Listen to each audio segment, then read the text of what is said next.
Hello and welcome to a Friday edition of Blind Eye Live, a slightly late edition of Blind Eye Live. Been having to get business done today. I am your host, Hunter King, Blind Eye himself, owner, proprietor of Blind Eye Media, a small internet media firm.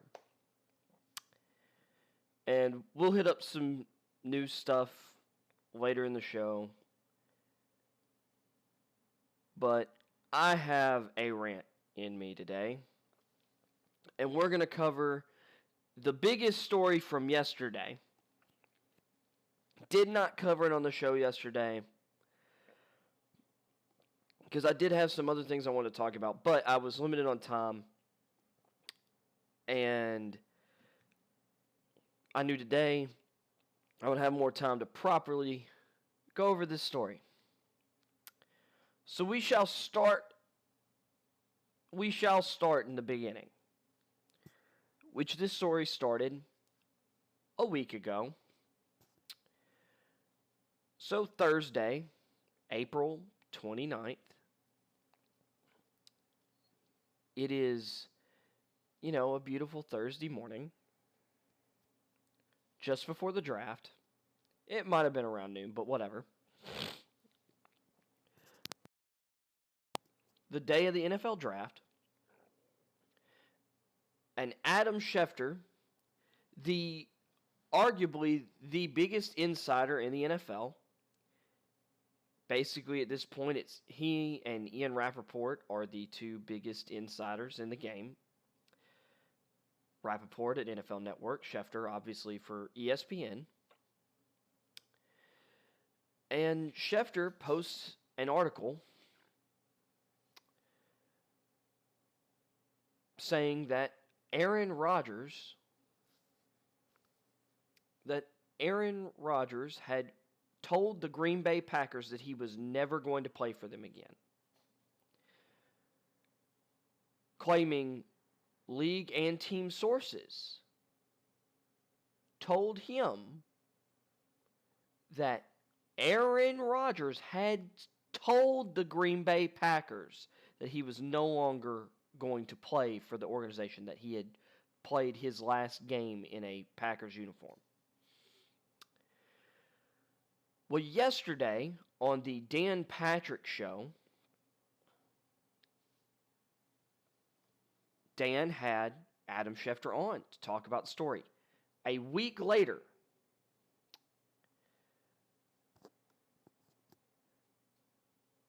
I would roll the clip, but, I don't want to get a community guideline strike or some kind of copyright takedown of this and destroy my channel before it even gets off the ground. So we won't be doing that. However, basically what ensues is Dan Patrick's asking about the story, and Schefter's kind of, explaining, and he kind of starts in the beginning. He says, well, you see, like, this whole, and how about I just paraphrase? He talks about how there's, particularly ever since, or going into last year, last offseason, there was some tension because Rodgers felt like he needed more help, this and that. Then free agency happens, and they let Brian Bulaga walk. Then the draft happens, and he's, thinking that maybe they're going to spend a first-round pick on something that to help him out. Probably, everyone was hoping it was going to be a receiver, but, a new right tackle wouldn't be, a bad spot to go, or something to help there. And instead, they trade up and draft Jordan Love, a quarterback. And Rodgers at the time was on Pat McAfee's show. And he, obviously was not enthused. I think he handled himself pretty professionally in the moment, by the way.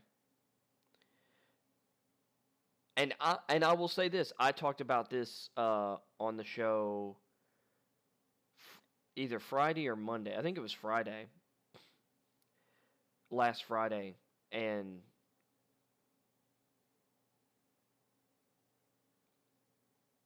I feel like I was pretty, I think I pretty much kind of sided with, yeah, I get why Rodgers is mad, although I felt like maybe this is a little unprofessional. But we'll get into where I was wrong about that. Well, that's what we're getting to. So Schefter, though, outlines all these things that have been going on, and then particularly at the end of this season, since the end of this season, apparently tensions had flared up again, and what have you.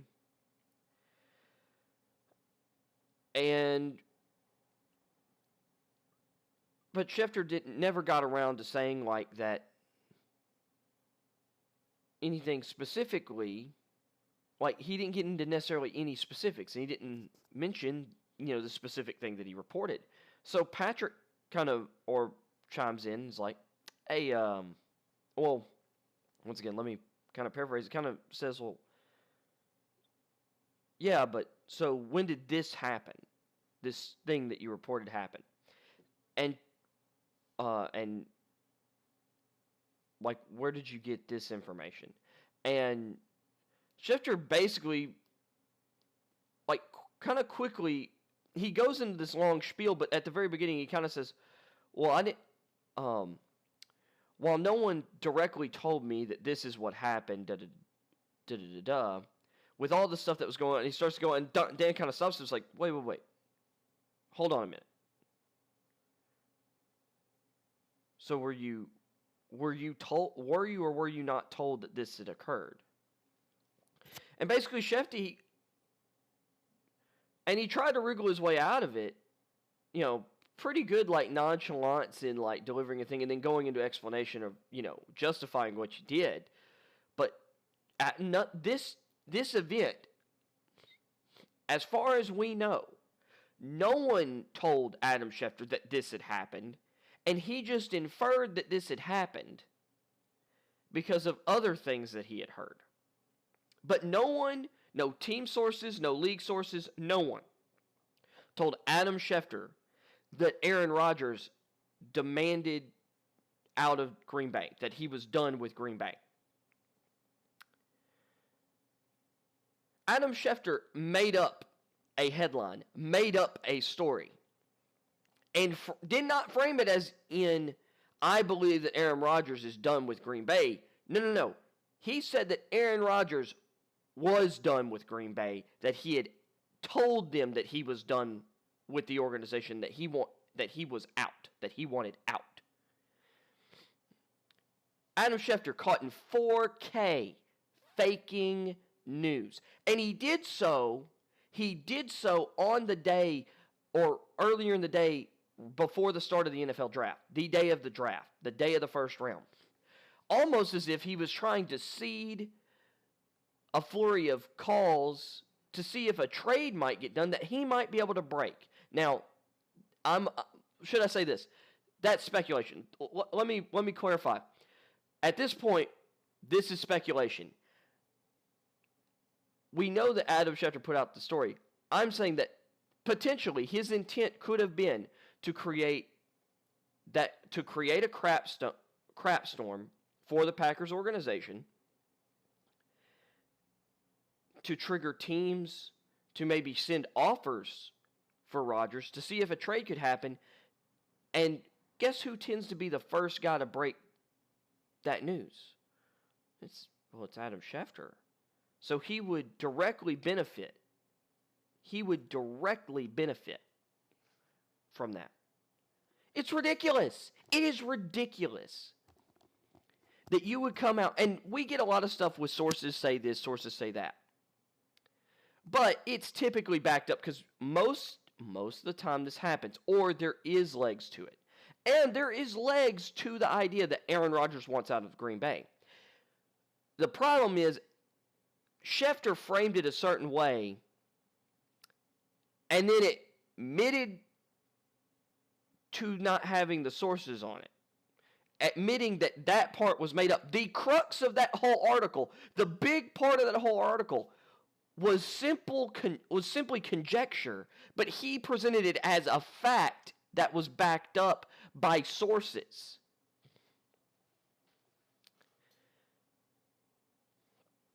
I mean, you're the biggest name in the game. All the news, it's like the news almost always comes through you. But it's not good enough. So you got to go do whatever. It's sleazy, and it's I mean, it's not that I'm surprised, but to a degree, the insider community in sports news tends to have a little more journalistic integrity these days than, well, your average journalist, or heck, even your most prominent journalists that work for big mainstream outlets. One of the I was a journalism major. I decided it wasn't for me because journalism was no longer journalism to me. Reporting was no longer about presenting facts and truth to people. It's become more about opinion. It's become about getting clicks, generating money and revenue. Over all else, getting eyes on something so you can sell the spots on your pages or for your news outlets, TV brand or whatever, like advertising space. It's scummy and it's dirty. And Schefter just further proving that, it starts at the top. It's not people trying to get there. It starts with the people who are already up there. They're the ones who have created this culture of faking news, of misrepresenting facts, of just outright lying and creating stories off nothing, or making something small into something that is some gigantic thing that it is not. It's sickening, and it makes me extremely angry. Not just, it's a sports story. Like, oh, well, whatever. Like, sports doesn't really mean anything. But this does affect people's lives. This can affect, because someone lying about having sources within an organization, well, now that organization starts digging into people and potentially fire someone that they think might have leaked some kind of information they didn't want to get out, who didn't deserve it because they didn't leak anything, or at least not in this case. You're potentially causing turmoil for the people working in that organization, because an issue that isn't as big is now perceived as being big, and now people are coming for their heads. People were going after Aaron Rodgers for being unprofessional.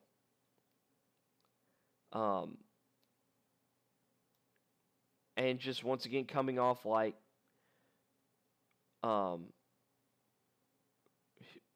he's Michael Jordan or something. That was the thing I kept hearing. I'm like, weird insult or whatever. I don't know.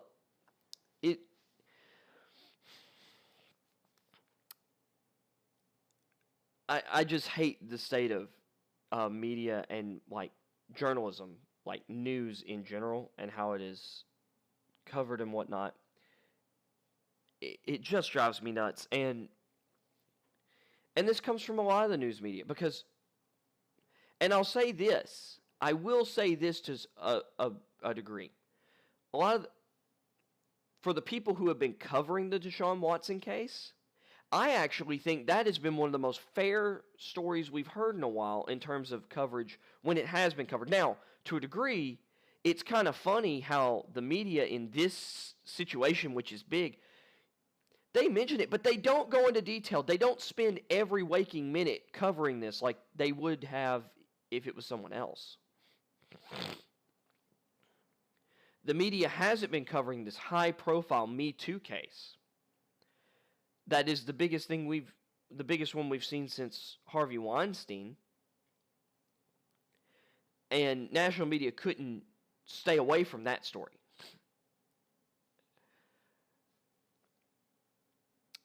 But no one's like hounding this Deshaun Watson case, and to a degree I'm glad. I was covering updates as it happened, but there hasn't been anything new going on, so I haven't been covering it. I haven't rushed to judgment. There are things for him that I'm like, well, if you weren't doing these things, you wouldn't be. If you weren't doing certain things, you wouldn't be in a position to be accused of these things. And on the other side, like, you've got people dropping out of the lawsuit, people who didn't want to be a part of this lawsuit. You have allegations that just sound like, or that don't sound actually that serious at all.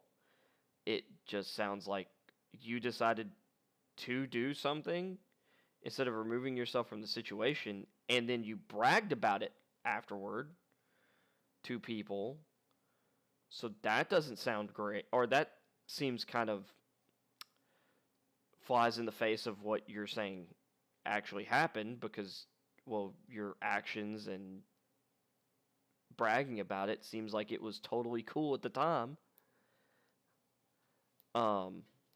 So, whatever.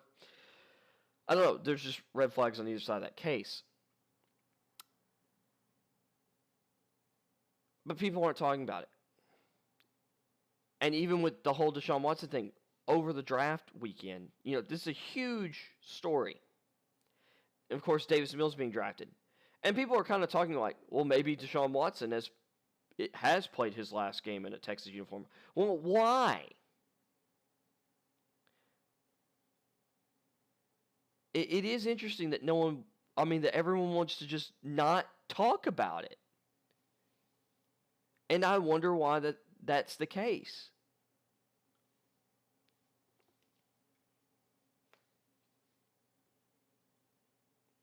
And we see in the media right now, like, how typical Me Too cases, or people who get accused of doing bad things, especially, and many of those warranted, by the way, but you see a bunch of these cases and how they're just plastered in the media. They're everywhere. You can't escape it. You have other cases of national importance, like the recent Chauvin trial. It's not going. It doesn't go away. This case is as big in terms of the severity of allegations and in terms of the prominence of the individual involved. In a lot of ways, supersedes a lot of these other cases, but it's not getting covered. And I wonder why. I have a couple of ideas, but honestly, I don't want to share those, because that's just speculation. And I could, people could come and, YouTube could kill my potential growth in the algorithm, so I'm not going to share those ideas. Anyway, sorry, I was trying to be a little funny and cheeky there, but it just wasn't. Oh, gosh. But yeah, journalism is dead.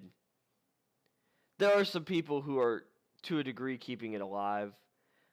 You could say what you want, but Project Veritas does an incredible job of actually going and finding real stories, doing the legwork, getting real information, presenting all the information they get, catching things on video. You cannot deny what they catch. I mean, you can, but I'm just going to bluntly say that if you do deny, like they're reporting, if you try and come up with some way of saying it's inaccurate or infactual or some other bullcrap, you're an ignorant fool. Like, willfully ignorant fool, should I say. You are choosing ignorance. And, I mean, there are good reporters. Like, I would say that oh man, how Sarah Barshop, who's been doing the coverage of the Deshaun Watson case for ESPN, like reporting all the stuff.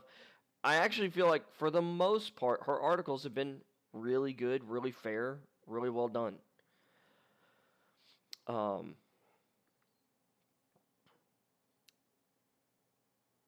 but yeah,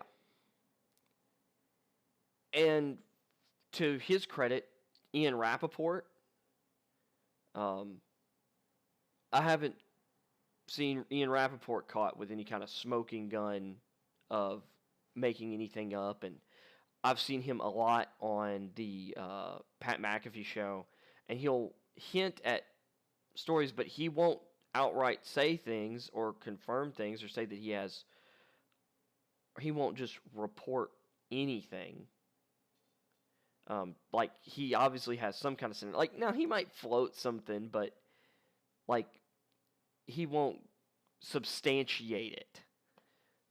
Like Schefter falsely substantiated his claim in the article last week, and I personally, like speculatively, I believe Schefter was trying to plant or saw the opportunity to maybe accelerate the ball on something and get some stories and basically create more news that he would be able to report.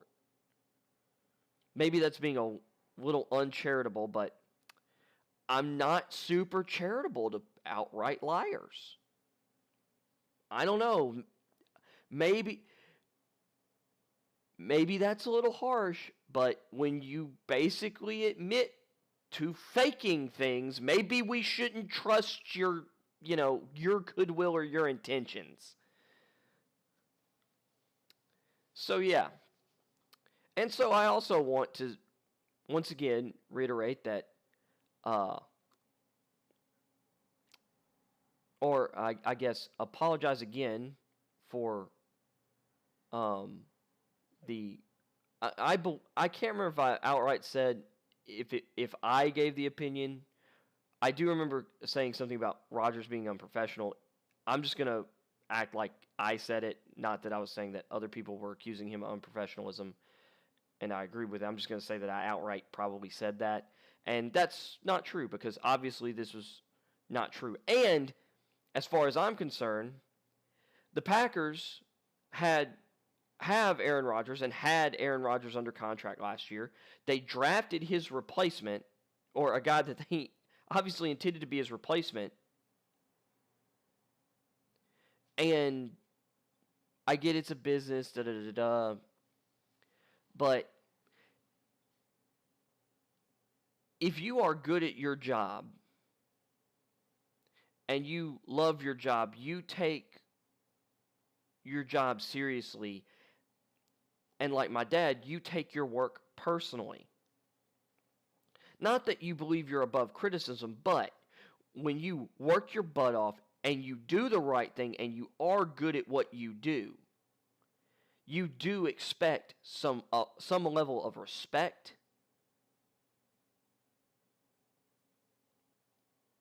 And to a degree, I think you should be able to expect to be given the benefit of the doubt or given a little bit preferential treatment in what you do and in your workplace.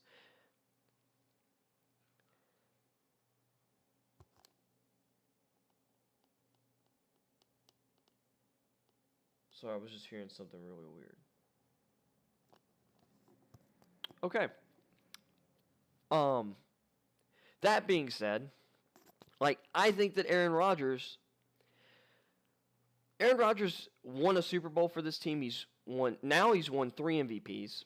And yes, he was on a little bit of a decline phase. So I get where the Packers were coming from.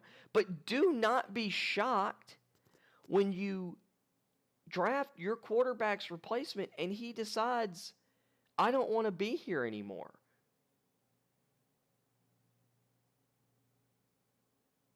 Like, do not be shocked when you continue to ignore. And maybe the thing is, you believe he's so great, you don't have to invest in certain things because he elevates talent. At the same time, maybe if he elevates talent, maybe you get him some better talent that he can elevate even further. Like,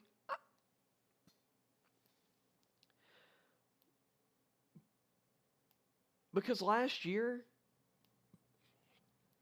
the Packers lost the game against the Buccaneers, partially because of Matt Fuller making some bad situational management decisions, in my opinion, late in the game. But the other part was you didn't have anyone other than Devontae Adams who could consistently get open, who was like a threat. So the Buccaneers schemed their coverages basically to take him away, and no one else could win one-on-one matchups. So now you did get Amari Rodgers, who's one of the best slot receivers and should give you a great slot short to intermediate option. But you had the ability to get someone even more dynamic than that at the end of the first round in Elijah Moore. Or a better downfield threat than the guys you have in like a Terrace Marshall. And instead you reached for Eric Stokes, who I like, but I liked him as like a late second round pick, not at the end of the first round. The guy is very stiff. He's really fast, and he's physical, and he's a really good press player. But you couldn't develop Kevin King or Josh Jackson. What makes you think that Eric Stokes is going to work out any better for you idiots? I would have understood it if they had drafted Asante Samuel, because he's literally another Jair Alexander. Like, I think Asante Samuel's going to be awesome. Could have had him. You could have had a better corner in Stokes' teammate, Tyson Campbell, who's a little bit longer, not quite as fast, but he's far more flexible. He's a much better, like, overall, all-around coverage player than Eric Stokes. And I had a number of other guys rated ahead of Stokes as well. But, all that to say, I get why Aaron is mad. Or could be angry and upset and want out. And I would imagine seeing Tom Brady go to Tampa Bay and win a Super Bowl. And sometimes people just want a fresh start. They want to see if they can go somewhere else and do things maybe a different way. Now, if that's the case, if you want ultimate freedom, don't sign massive contracts that you're locked into. I say you're locked into. Of course, the team could just do whatever they want. You can't. But at the same time, you've agreed to the CBA. You've agreed to certain things like, that's just how it goes. But I don't have any sympathy for the Packers. Like, they've brought this, to a degree, they brought this situation on themselves. For Aaron Rodgers, you want people to be loyal to you. They're not. But if, you wanted the ultimate control over your destiny, don't sign big extensions. Sign 1 to 2 year deals, Although, like, I get why you don't. Like, the ultimate financial incentives are to get the big long-term deal, lock yourself in for as much money as possible.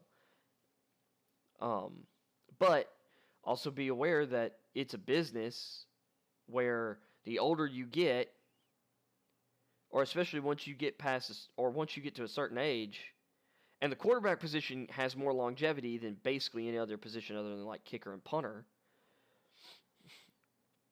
Once you get to a certain point, you know that the clock is ticking. And since his second MVP, he's had some injury. Before his second MVP, he had I think it was like a broken collarbone, and he either broke his collarbone again or he had like a separated shoulder or something that kept him out for a long period of time. After the second MVP award, I think he had some other kind of moderate injury during that span between the two MVP awards. For the most part, his numbers were basically going down for this entire last like 5 years or whatever, for 4 or 5 seasons. There was a reason the Packers were looking into another quarterback, or looking into a young developmental quarterback, but they got a guy who, to me, it was obvious he was going to take several years of development. But to Aaron Rodgers, he's sitting here like, I mean, I still feel good. I still love the game. I don't want you putting an arbitrary cap on like the years I have left. Well, the team did the same thing to Brett Favre when they drafted you. I don't know. I get like from the team building point of it, but it looks really dumb when, well, and to a degree, some of those decisions might have motivated Aaron Rodgers to really lock in this year more than maybe he was. Maybe he just lit that fire of like, this is what I love to do. I am one of the best ever at this, and I ain't done yet. And that lit him to that MVP season. If that stuff doesn't happen, maybe he's not the MVP from last year. Maybe he's not as good. Maybe the team doesn't perform as well. Who knows? But the Packers brought this on themselves. Brian Gutekunst brought this on himself.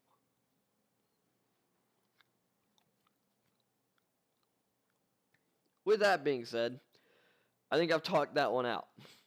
So let's hit some news stories real quick. Oh, dadgummit. My computer's not doing what I want to.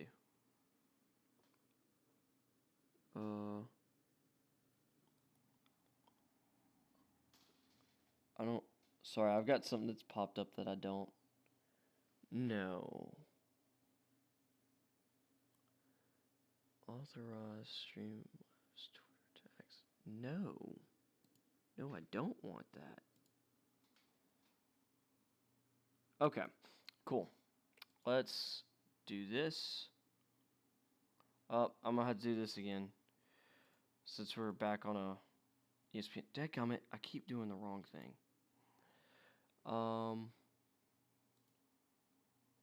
There we go. Oh, I'm flying across the screen, people. Oh, I think I'm all up. There we go. Boom. Now we're in business. Okay.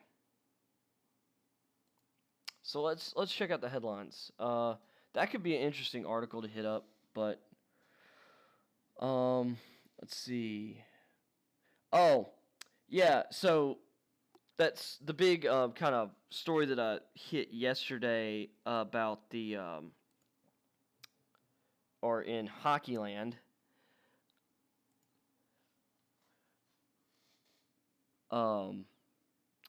Stupid bum Tom Wilson of the Capitals talked to Panarin and wants to move on. Yeah. Let's move on until next time we play, and Panarin hopefully beats the ever-loving crap out of you or hits you with some brutal cross-check and knocks you into next week. I have no sympathy for whatever happens to that guy. I just don't. He's brought on himself at this point. There's a time for forgiveness and there's a time for justice, and now is the time for justice. This was an interesting one here. We'll open this one up.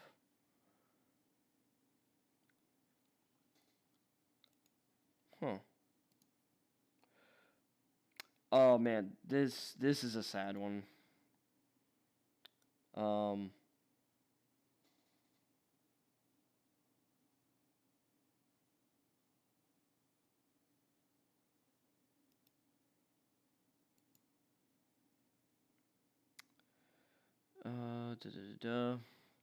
And then, oh, nope, not that. This. this could be interesting stuff for later, depending. Uh-oh. Whew, that was scary. My TV just went blank for a second. So let's start with this story. So let me make sure my stream is still going. Sorry, when I'm reading these articles, because of my eyesight, I can't read them in the stream window, so I have to click off to this other side. So I had to kind of flip back and forth. All right.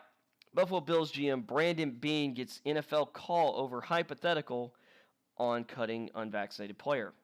Source says. So apparently he sent like a letter to the league office, or wait. Buffalo Bills general manager. Oh, no. So he made some comments during a radio interview about whether he would hypothetically release an unvaccinated player if it meant the team reaching a league-imposed minimum percentage of vaccinated individuals. So I read this earlier. Okay, during an interview on One Bills Live on Wednesday, Beane says, what? What is going on?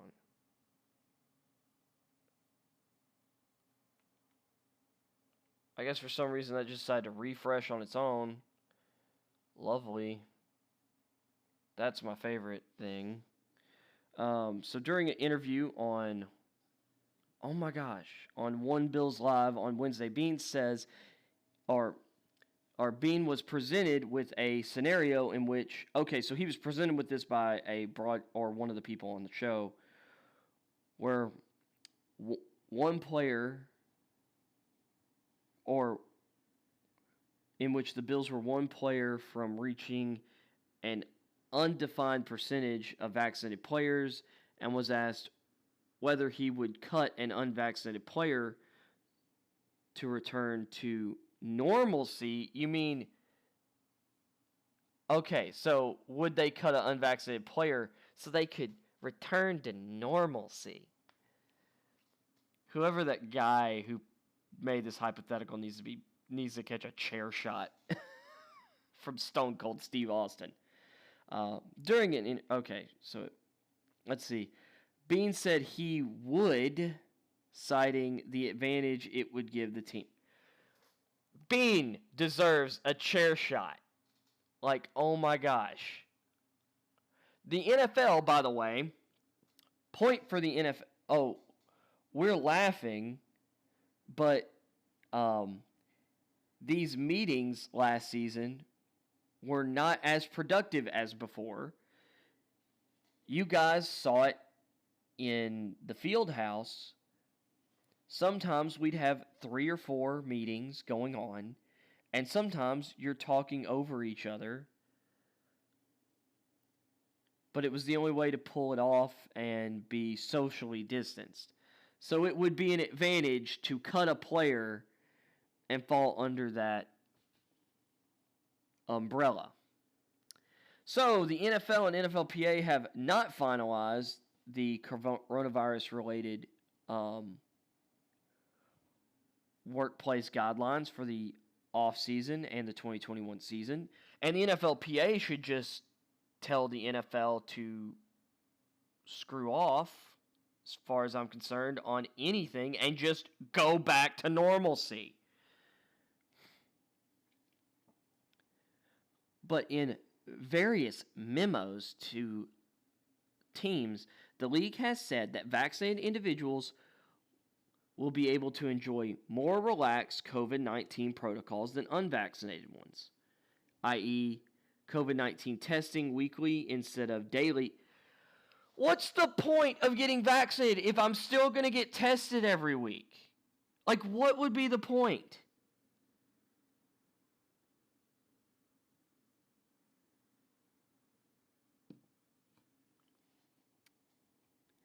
Lack of quarantine requirements, if deemed a close contact of an infected individual, and more freedom to gather with others outside of the team facility. In some ways, I get it, but at this point, numbers are going down. They've been going down. The states that have opened up and been the most laissez-faire about the coronavirus? Are the states doing the best at dealing with the coronavirus? This...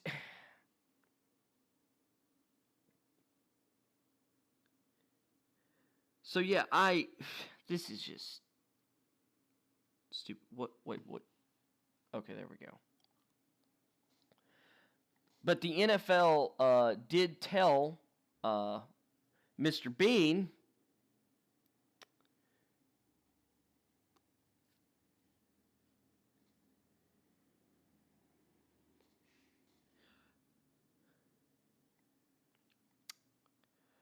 and they're talking about, being able to teams that meet a certain threshold will be able to relax restrictions for meetings and all this stuff. That should just be relaxed anyway. But the NFL did say it will not require players to be vaccinated. Why is this just randomly jumping around? It will not require players to be vaccinated, but has directed its teams to educate all players and staff about vaccines and encourage them to get vaccinated. I'm sorry, but what you're saying there is you're not requiring it, but you're strongly advising that for your employment benefit that you get vaccinated. I'm not holding the gun to your head, but I still have the gun. That's what that is. But the NFL has said that teams are not allowed to just cut people because they are not vaccinated. So, at least that's good. Eagles claim so the Lions waived Kerryon Johnson. Well,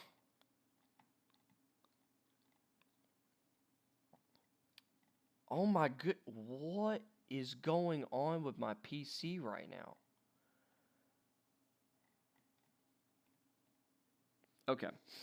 Philadelphia Eagles have claimed former Detroit Lions running back Kerryon Johnson off waivers. The Lions waived Johnson on Thursday, officially cutting ties with their second-round pick from Auburn from 2018. This would have been Johnson's fourth year and the last year of his rookie contract. Johnson joins a suddenly crowded Eagles backfield that contains Miles Sanders, who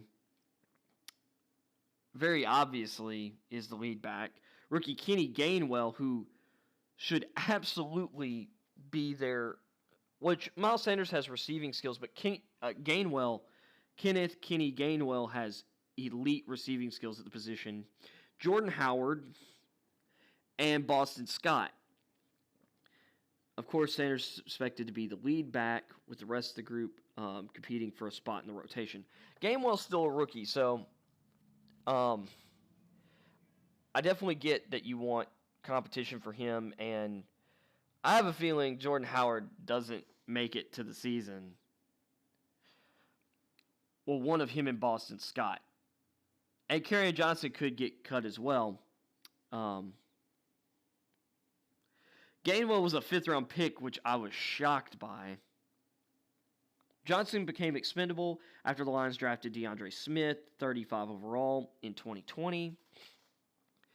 Signed free agent running back Jamal Williams in March, and then drafted Oregon State's Jamar Jefferson in the 7th round this year, last weekend. And that's true. Kerryon Johnson's dealt with a lot of injuries. Williams is just kind of a serviceable running back. Jefferson is kind of he's not very fast, but he's a strong, steady back.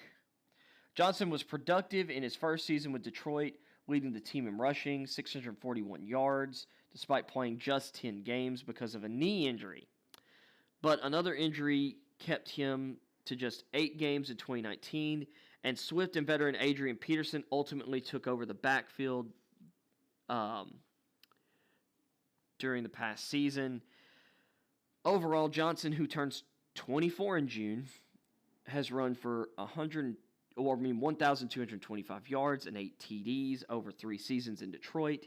He also had 61 receptions for 527 yards and 3 scores. He's a really capable receiving back.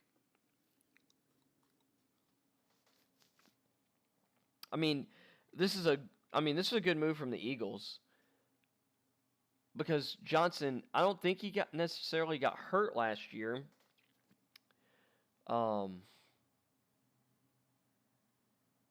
But I still don't like his chances of really getting much time to shine because Miles Sanders is really good, and I think Kenneth Gainwell is really good.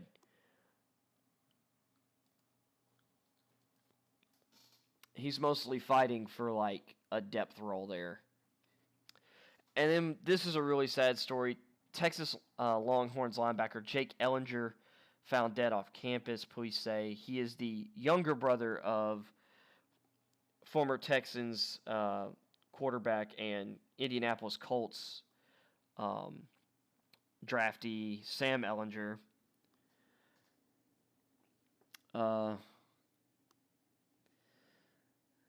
But yeah, he was found Thursday. The Austin Police Department said it received a call at 12:18 p.m. local time and responded to the 1200 block of West 22nd Street residential area just to the west of Texas campus in Austin. That'd be like North Austin. Yeah, I know exactly what neighborhood that is.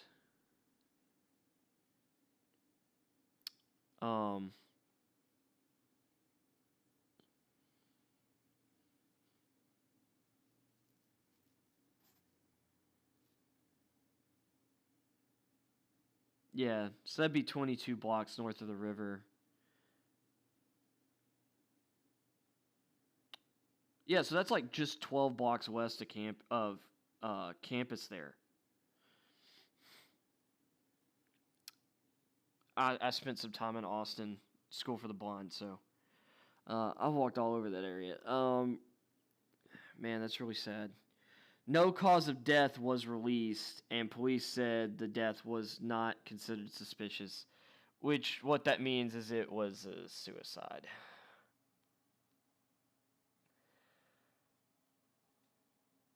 Or at the very least self-inflicted, which just tragic. You know, just last Saturday they were celebrating, his brother getting drafted into the league. He and his family. I've already read this article. Their father. Let me go down or back down here to that.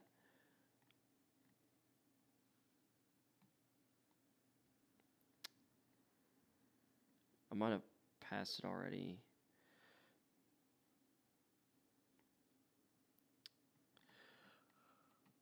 Colts owner Jim Irsay released something about it. The loss is another tragedy for the Ellinger family. Sam and Jake's father, Ross, died in 2013 during a triathlon in San Francisco from a heart attack at age 46.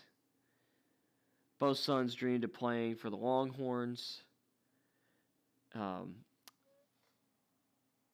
Growing up as season ticket holders. But just really sad loss of life there.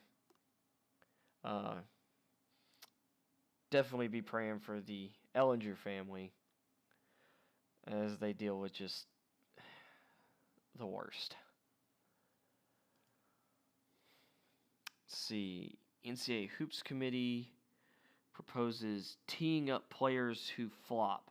Dude, I'm totally for it. We need to get rid of all this flopping stuff. Do it, NCAA. Just do it. So yeah, I know. So a lot of my content is draft related in nature. Let's hit up this. Well, dadgummit. What? Is this being done again? Okay. So, Ty McShay has released his annual way too early mock draft for 2022. This is by no means a finalized thing.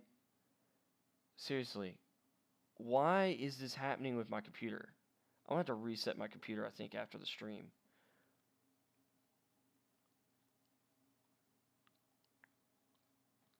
Like, oh my goodness. What is going on? Like, everything is delayed.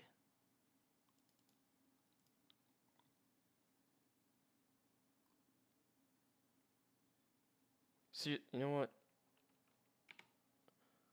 Maybe refreshing the page will help. Maybe.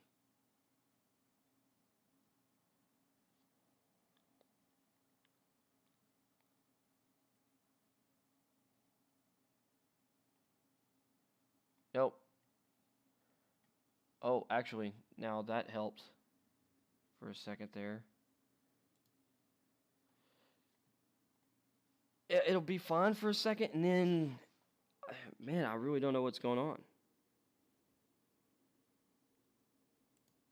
Sorry for the technical difficulties here. I don't know what's causing this. I've never had this happen with my PC before. Let me close this. Oh my gosh.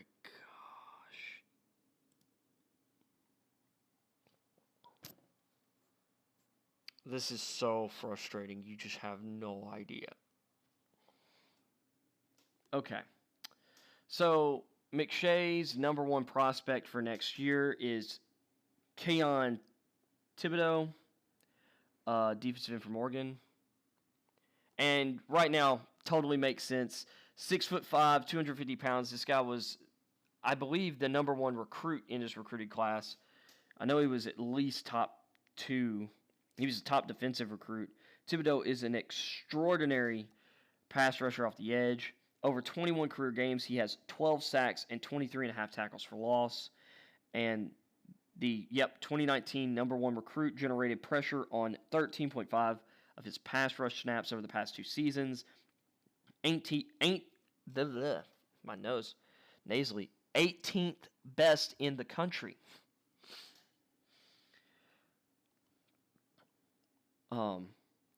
Following J.J. Watt's exit, the Texans could use a player with his potential. And he does have extraordinary traits all across the board. He's definitely the number one guy. This QB class is going to be interesting. I love Caden Slovis, and I guess right now McShay has him as his top quarterback.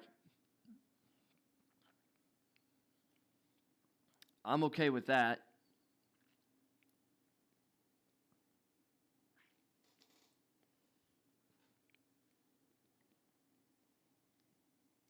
I love how he's talking more about Detroit and not saying much of anything about Slovis. Okay, Slovis, who is 6'3" with a strong arm and a 70% completion percentage over 2019-20, ranked 7th among FBS signal callers. And I love Slovis.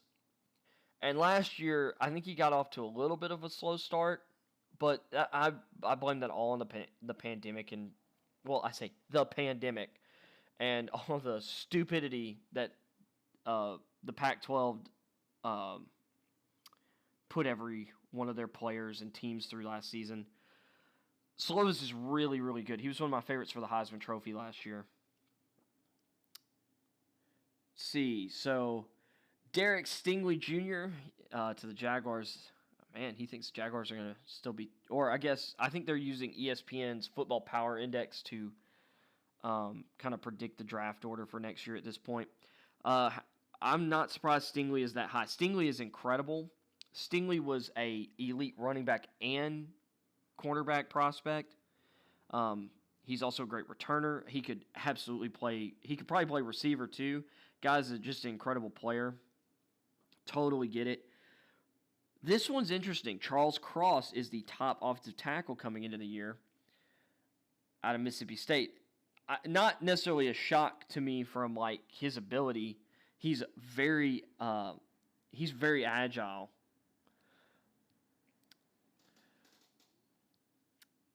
Cross, a 6'5", 305-pound redshirt sophomore, started 10 games for the Bulldogs in 2020.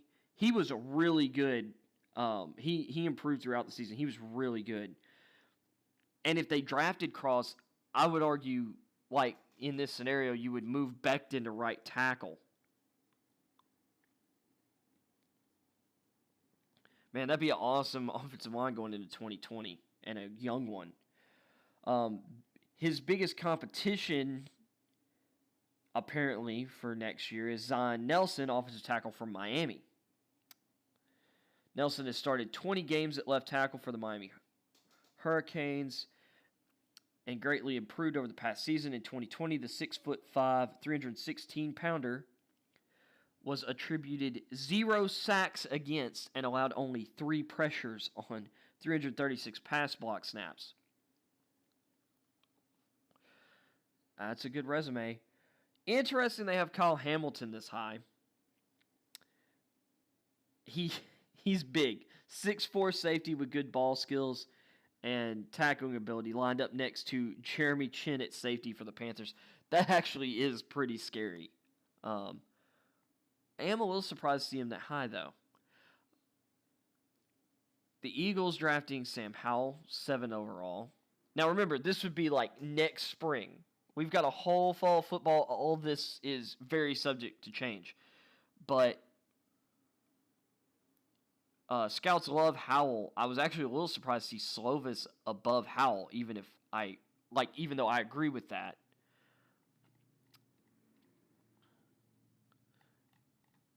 What this is saying, though, is, and kind of like last year, no one really believes in Hurts as a franchise quarterback. The scouting community and a lot of people expect that to fail. Let's see. Aiden Hutchinson, defensive end from Michigan. All right. Evan Neal, offensive tackle guard, Alabama. Dude, so people are expecting Chicago to not be great or to potentially not be so good this year. If the Giants end up with 2 top 10 picks, one, that probably means Daniel Jones is donezo.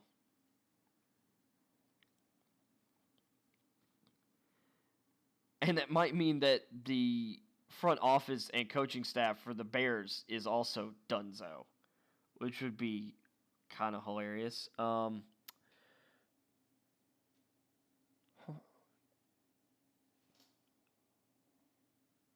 Kair Elam, 6'2", speedy ball hawk out of Florida. Yeah, I get him being the second corner for sure. He's got great tools and some pretty freaking good tape too. The Raiders wouldn't draft him though, because predicting the Raiders' first round picks is probably the most difficult thing anyone could ever attempt to try and do. And then this is Mel Kiper's number 1 QB, Spencer Rattler, falling to the Broncos at 11. I'm just saying, if a potentially great quarterback prospect is on the board at one of the Giants' picks next year, they're going to be taking it, because I have a feeling Daniel Jones is not long for the Giants' starting quarterback job. Because as much talent as they put around him there, I don't think it matters. Getting Rattler at 11 would be great for the Broncos. I love his potential. Chris Olave being the first receiver off the board in this to the Falcons at 12, that's a pretty safe bet. Olave probably would have been a first-round pick this year, I have a feeling. So, but I respect him going back to school and positioning himself as potentially the best receiver in this year's class. George Karlaftis? George Karlaftis, defensive end Purdue. Interesting. Another Ohio State corner. I wonder if Seven Banks disappoints like Sean Wade did this past year. Because everyone had Wade in like the top 10.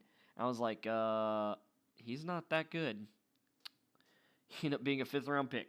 Although he was actually underdrafted.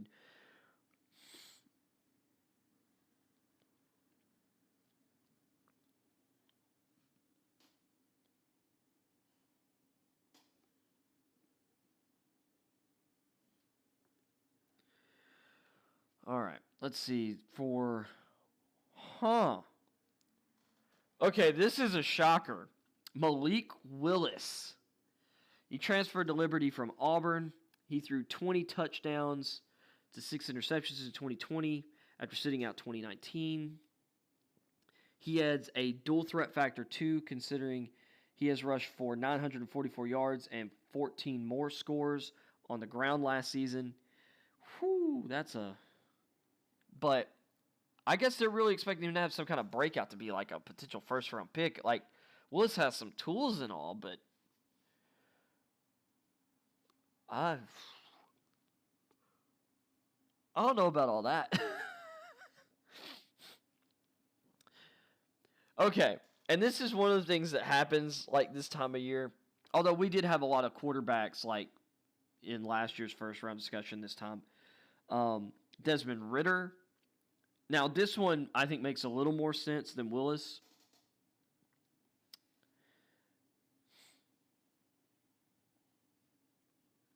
And I wouldn't be surprised if we see more and more quarterbacks drafted in the first round, but it also depends on like level of needs for teams. We had a lot of teams replacing or potentially looking for new quarterbacks. Like teams that even had good, which that's the thing though. Look at the teams that drafted quarterbacks. I mean, the Jaguars were going to draft Lawrence, but they did have Gardner Minshew, who is now like the best backup quarterback in the league, or arguably the best. You've got the Jets traded away Sam Darnold to open the way for Zach Wilson. The Niners still have Jimmy Garoppolo and drafted Trey Lance.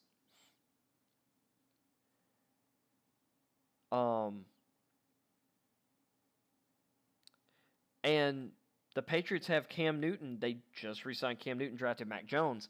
But you have teams that definitely are going to be looking for quarterbacks. Like Washington, a lot of people expect them to maybe be in the hunt for a quarterback. And let's just look at these other teams. Like, just to kind of go back through here, just kind of talk about it. Like, why they might draft QBs. So the Lions... Oh, no. It's happening again. Okay, there we go. The Lions drafting a QB. Now, they trade away Matt Stafford. Jared Goff came back, but that was mostly to make money work and stuff. And to get the other assets. And Goff may turn out to work out great for the Lions, but Goff at this point doesn't seem like he's going to be a top 10 QB on his own. Or at least that's the perception. Like the Rams obviously believed they needed to upgrade at that position. And they got to a Super Bowl with him. So the Lions will probably end up feeling the same way. Is kind of, I guess, the guess here. See, all these teams have young signal callers. Now, and this, to a degree, is assuming that Sam Darnold works out, because McShay's really high on Darnold. I believe Darnold actually does have the talent around him in Carolina, or at least he definitely has better talent in Carolina than he did with the Jets. So, we'll see. But that's subject to definitely shift, because the Panthers could be in line for QB. The Eagles didn't draft a QB this year. They're giving Hurts the shot this year. Most opinions are that Hurts isn't the long-term solution there.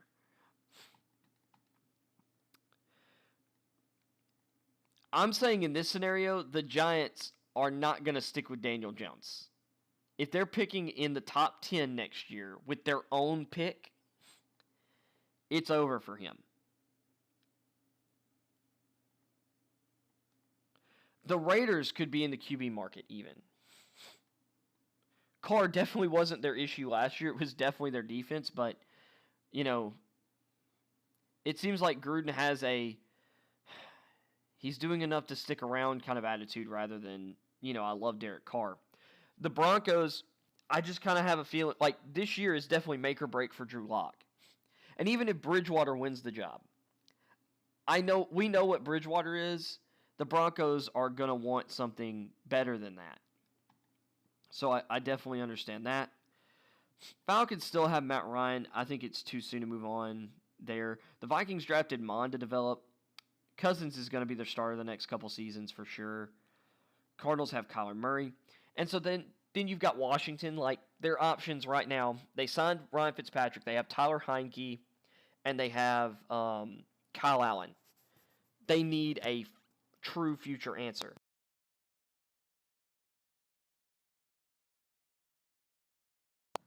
Heineke and Allen are clearly like backup stopgap measures. Heineke showed some promise in that playoff loss to the Bucks, but definitely don't think he's the long-term answer there.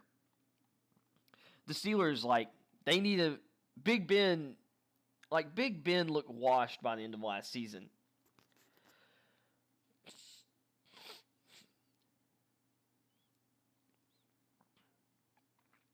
Maybe another year removed from that surgery, and maybe his arm will have a little more life in it and a little more endurance in it. But I just think it's the end for Ben at this point.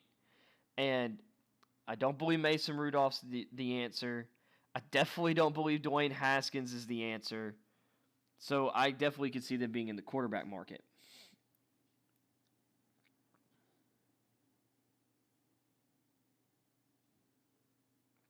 Let's see, what is he saying about Desmond Ridder? Ridder has done a little bit of everything at Cincinnati, throwing for at least 2,100 yards and 18 TDs in 3 straight seasons. And the 6'4" redshirt senior averaged 6 yards per carry and scored 12 times on the ground in 2020. Yeah, he's a good all-around kind of athlete at the quarterback position. Cincinnati's got a little bit more conservative approach, so he's definitely a better passer than his numbers would show, like his counting stats. Isaac Taylor Stewart, cornerback out of USC. Okay. I thought they could go corner in the first round this year, although the board didn't fall well for that. So, and I think to their team's benefit, like, I like the Smith pick for them. DeMarvin Leal, defensive tackle, or defensive lineman, Texas A&M to the Chargers at 18. Don't have a ton of depth on the defensive line. That's true. Linval Joseph turns 33 during the season. Leal is a very versatile player, playing both defensive tackle and defensive end. 6'4", 290 pounds. He has 8 QB hurries, 7 tackles for loss, 2.5 sacks, 3 passes broken up, and an interception, and a forced fumble in 2020. A 2.5 sacks doesn't seem like a lot, but for a guy of his size in the SEC, and considering some of the guys that were playing ahead of him, like, he wasn't just a straight-up starter, like he was part of a rotation last year. Those are actually pretty good numbers. George Pickens of Georgia, wide receiver.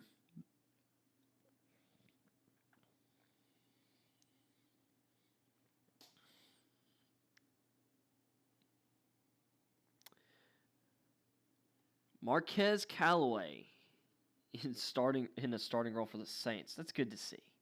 Love my man Marquez. He was awesome at Tennessee. Pickens is a 6'3" receiver. I thought he was 6'5", 6'6". I expected him to kind of fall into like 6'4". So I guess he's 6'3". He tore his ACL in March. Whoa. I wonder how he tore his ACL. Could return late in the season for a final draft push. And I like Pickens' upside for sure. The Eagles have 3 first-round picks. Well, potentially. I think they're going to get Indy's first-round pick. So they've got their own. They've got Miami's, and they've got Indy's. Man, the Eagles could have a awesome top of the draft next year. Bubba Bolden. That is an awesome name, by the way. Yeah, it's not Phillies just yet, but I'm gonna say if Wentz stays healthy, they're getting this first rounder. After getting a cornerback a few picks earlier, the Eagles can add a big experienced safety here. Um, both starters, Anthony Harris and Rodney McLeod, could come off the books next season. Bubba Bolden transferred to Miami from USC 2 years ago, and he had a big 2020 season, making 74 tackles and tying for second in the nation with 4 forced fumbles. He is a big physical safety. So this is the condition for the Eagles to get this pick.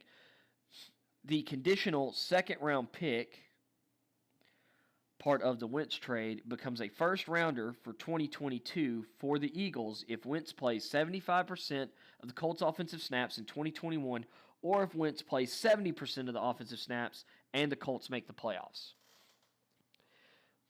So, yeah. Ooh, this would be really nice for the Cowboys next year, and if they're this good.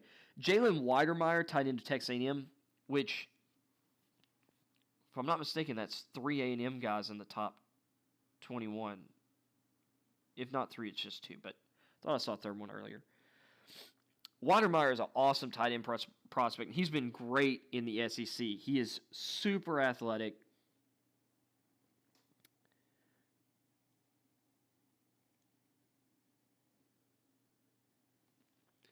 Weidermeyer has a great 6'5", 255-pound frame and is productive. The Texas native has 6 TDs in each of his 2 seasons with the Aggies and has averaged 12.2 yards per catch over his career. That's really good for a tight end, and particularly one in the SEC. John Mechie III of Alabama to the Titans at 22. Wait, another Alabama receiver? Yeah, I mean, that's a good way to put it, McShay. He would be the 5th to go in the first round over 3 years from Bama.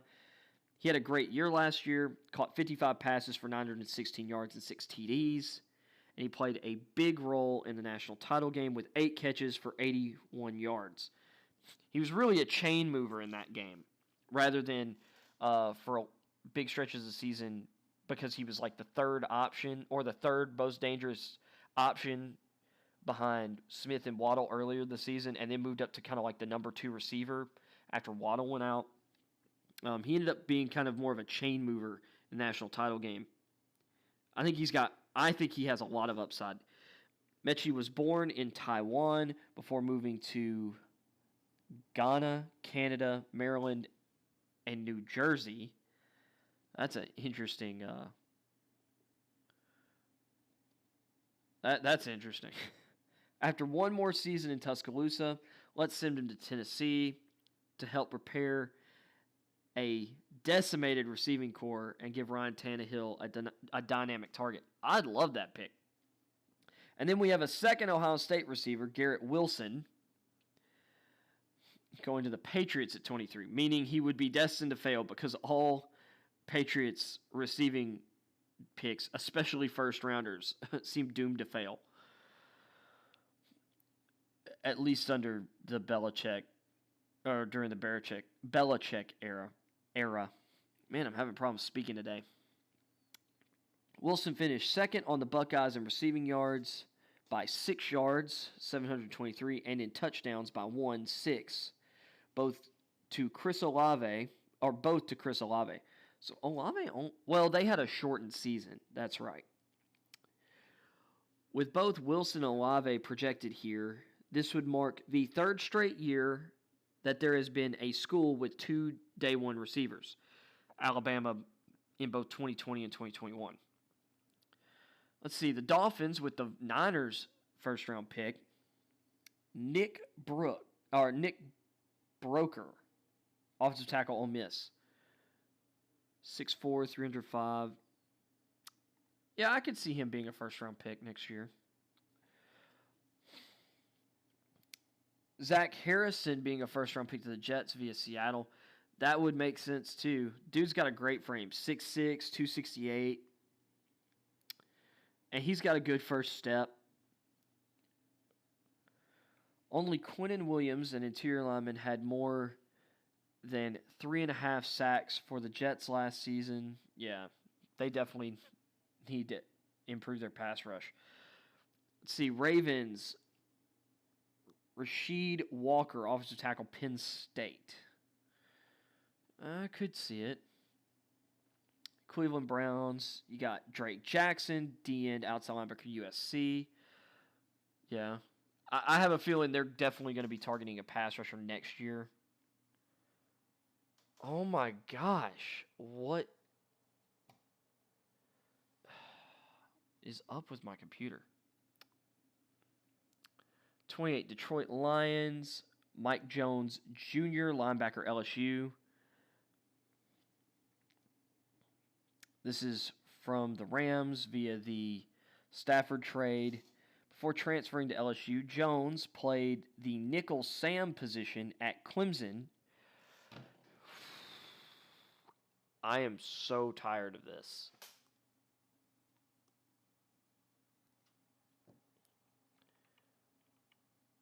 Like, so very done with this. After Isaiah Simmons left for the NFL, he is 6'2", 220.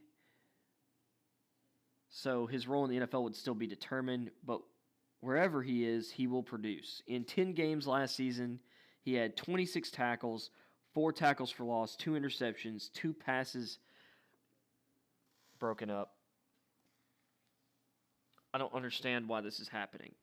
Like, I simply don't understand what is going on with this. And a forced fumble, half a sack. Yeah, that's kind of interesting that he would transfer from Clemson.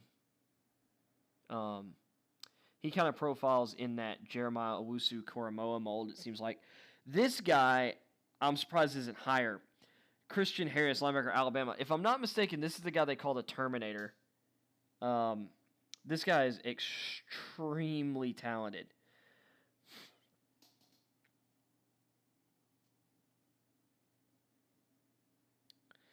Let's get into his breakdown of Harris. Harris started at will linebacker last season and is a former high school wide receiver and safety. Yeah. Over 2 seasons, he has 142 tackles, 14.5 for loss, 4.5 sacks, and an interception and forced fumble. The guy is an incredible athlete.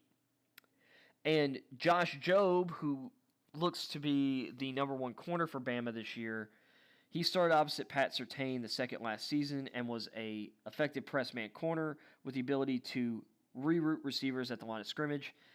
He attacks the ball in the air. And I really like Jobe. 11 pass breakups last season. He has just 1 interception over 3 seasons. That's not always indicative of ball production at the NFL level.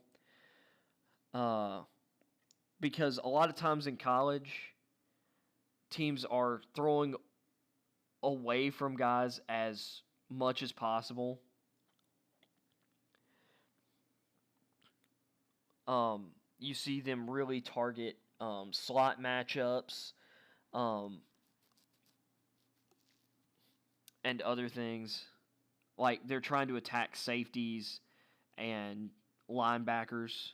So Isaiah Spiller, running back, Texas A&M. So this another A&M guy. And Spiller's got a great build. Spiller's 6'1", 225. He had 1,036 yards and 9 touchdowns last season. And he has averaged 5.5 yards per carry over his career, which is impressive in the SEC. Plus, he's a capable receiver, catching at least 20 passes in each of his 2 seasons. He's a really dynamic athlete at 6'1", 225. The Bucs only have Keshawn Vaughn under contract for next season. So obviously he's the top running back prospect right now. And then you have Xavier Thomas, defensive end from Clemson. Another edge rusher. Let's take this defense to another level. Thomas missed the first part of the season with persisting COVID-19 symptoms, but he returned to play 7 games. He recorded 3.5 sacks. Over his career, he has 9 sacks and 22.5 tackles for loss in 3 seasons. So Xavier Thomas was a huge recruit. He was a really high-ranking prospect, but he's just never really had the production. Although 3.5 sacks in 7 games coming after that layoff and having one of the tougher battles with COVID out of athletes from last season, that actually kind of is impressive and may have spoken to if he had not dealt with that, might have been more dominant last year. Thomas has a lot of upside in this class. But just note that probably half of these guys won't even end up in the first round by the end of the year. I'd have to go back and look, but I would say a bunch of these guys are going to fall out. Some of them are going to fall out and pop back in. So we'll see. I don't know if I really want to go through this. I think I might. I think I'm just going to end the stream because I'm having insane difficulties with the internet right now, or with my computer. Oh, I wonder if I've been glitching this whole stream because I just looked over here and